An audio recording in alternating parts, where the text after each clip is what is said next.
नमस्कार, scientific health में आपका स्वागत है।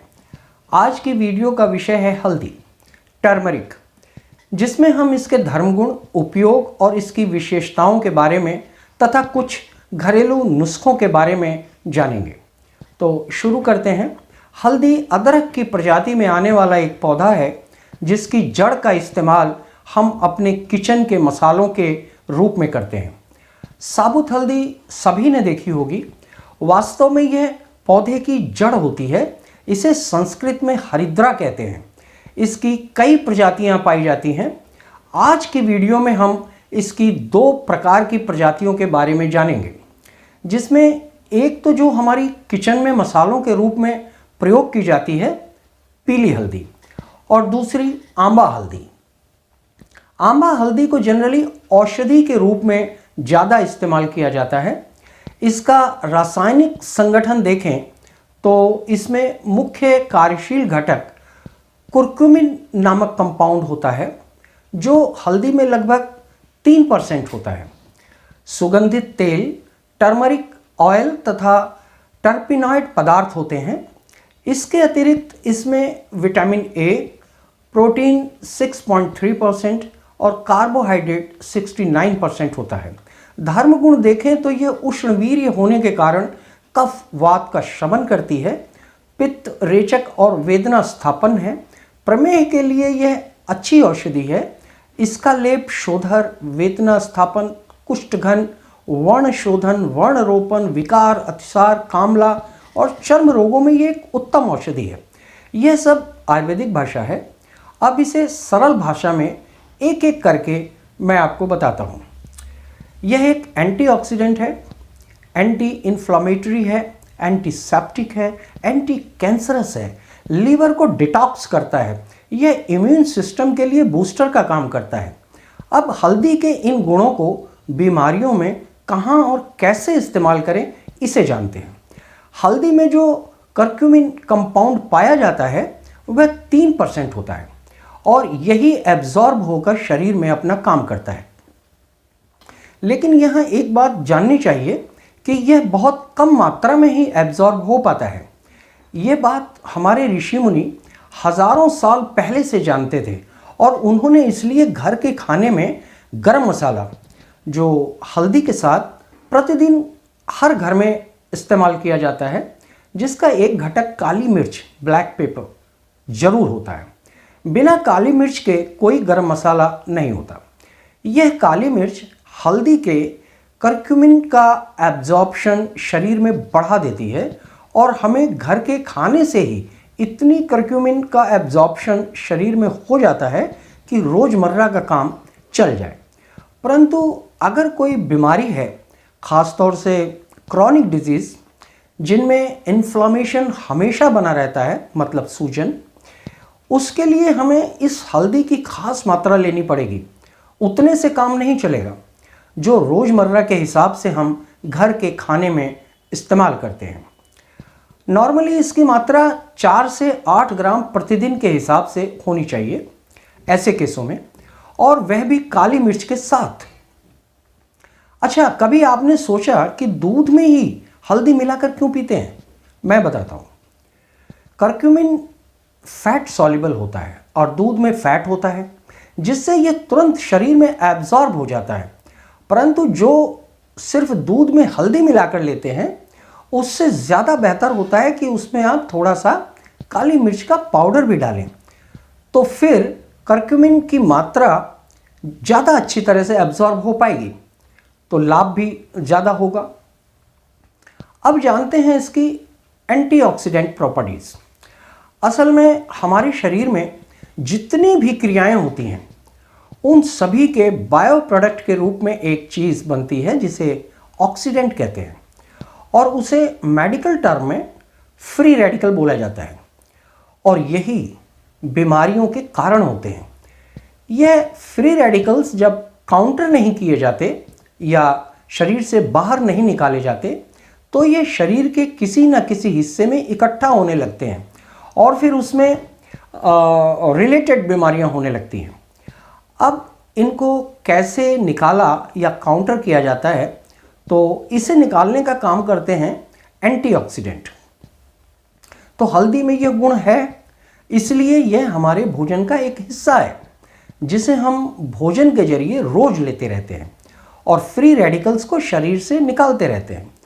अगर किसी कारण से यह शरीर में बहुत ज़्यादा इकट्ठा हो जाए और कोई क्रॉनिक डिजीज़ हो गई, तब इनकी हाई डोज लेने की ज़रूरत पड़ेगी, जिसके फलस्वरूप सारे फ्री रेडिकल्स काउंटर किए जाएंगे। तब कहीं जाकर इन्फ्लामेशन कम होगी और बीमारी ठीक होगी। अब जानते हैं कि यह एंटी कैंसरस कैसे है। इस केस में कैंसर सेल्स लगातार डिवाइड होते रहते हैं और संख्या बढ़ाते रहते हैं और ये अनवांटेड डेवलपमेंट होती है और इसी को हम कैंसर कहते हैं। अब इसमें हल्दी का रोल देखिए कि हल्दी कैंसर सेल्स को कंट्रोल कैसे करती है। यह उसके सेल के पास की ब्लड सप्लाई को कम कर देती है, जिससे उसकी ग्रोथ काफ़ी हद तक रुक जाती है। इस पर साइंटिफिक स्टडी हो चुकी है। लगभग सभी प्रकार के कैंसर में हल्दी का उपयोग काफ़ी अच्छा पाया गया है, लेकिन अभी बहुत शोध की ज़रूरत है इस पर, क्योंकि अभी यह सब ट्रायल जानवरों पर ही हुए हैं, आदमियों पर नहीं। अब आंबा हल्दी के बारे में जान लेते हैं।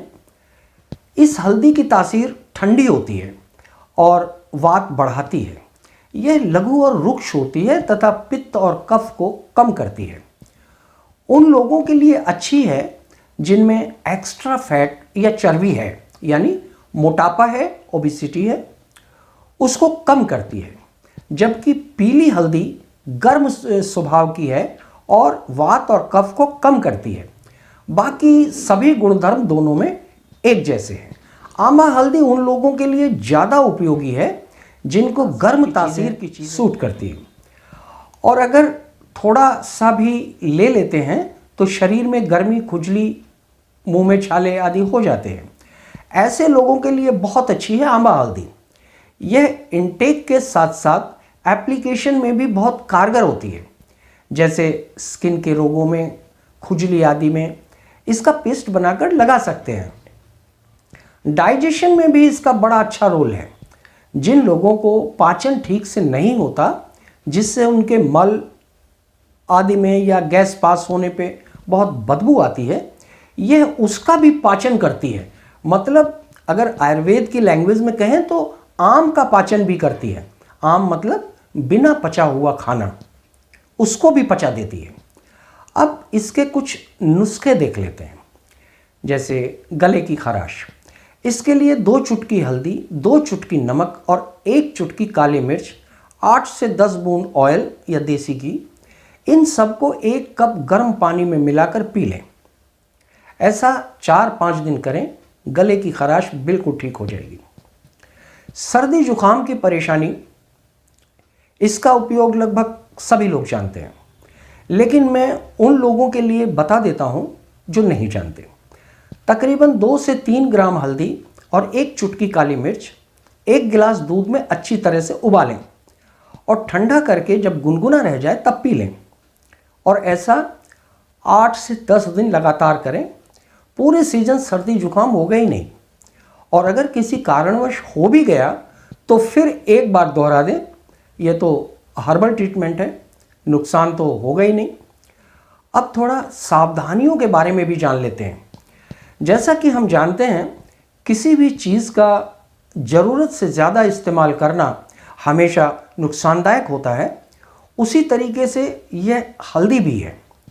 इसकी मात्रा 4 से 8 ग्राम प्रतिदिन से ज़्यादा नहीं होनी चाहिए। इसके उपयोग का मतलब यह नहीं कि अगर किसी रोग की दवा चल रही है तो आप दवा बंद कर दें। इसके साथ साथ अगर आप उसका इस्तेमाल करेंगे तो ये ठीक होने की स्पीड को बढ़ा देगी। अब यह भी जान लीजिए कि किन लोगों को हल्दी का इस्तेमाल नहीं करना चाहिए।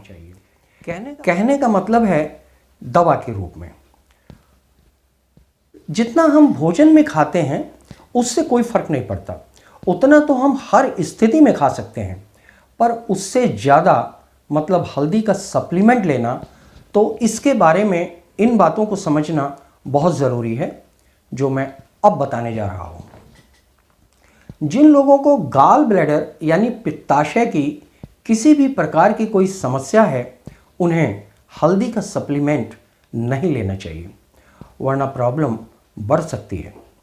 नंबर 2, जिन लोगों को खून को पतला करने की कोई दवा चल रही है, ऐसे लोगों को हल्दी के सप्लीमेंट का प्रयोग नहीं करना चाहिए, क्योंकि यह भी खून को पतला करती है और ज़रूरत से ज़्यादा खून पतला हो गया तो दिक्कत हो सकती है। नंबर 3, जिन लोगों का निकट भविष्य में सर्जरी होने वाली है, उन लोगों को भी इसका सेवन नहीं करना चाहिए, वरना खून ज़्यादा पतला हो जाएगा, जो इस केस में ठीक नहीं है, क्योंकि वह ब्लड क्लॉटिंग को इफ़ेक्ट करेगा। नंबर 4, जिन लोगों में खून की कमी हो, उन्हें हल्दी का सेवन नहीं करना चाहिए, क्योंकि हल्दी आयरन के एब्जॉर्प्शन को कम कर देती है, जिससे नया खून ठीक से नहीं बन पाता। नंबर 5, गर्भवती महिलाएं हल्दी का सप्लीमेंट बिल्कुल ना लें, क्योंकि इससे ब्लीडिंग स्टार्ट हो सकती है या एबॉर्शन भी हो सकता है, क्योंकि हल्दी लेडीज़ में मेंस्ट्रुएशन को लाने वाली होती है, इसलिए इस बात का ख़ास ध्यान रखें। जिन लोगों को पथरी बनने की शिकायत हो, उन्हें भी इसका इस्तेमाल नहीं करना चाहिए, क्योंकि पथरी कैल्शियम ऑक्जिलेट होती है और हल्दी में ऑक्जिलेट की मात्रा बहुत ज़्यादा पाई जाती है, जो पथरी बनने की प्रक्रिया को बढ़ा देती है।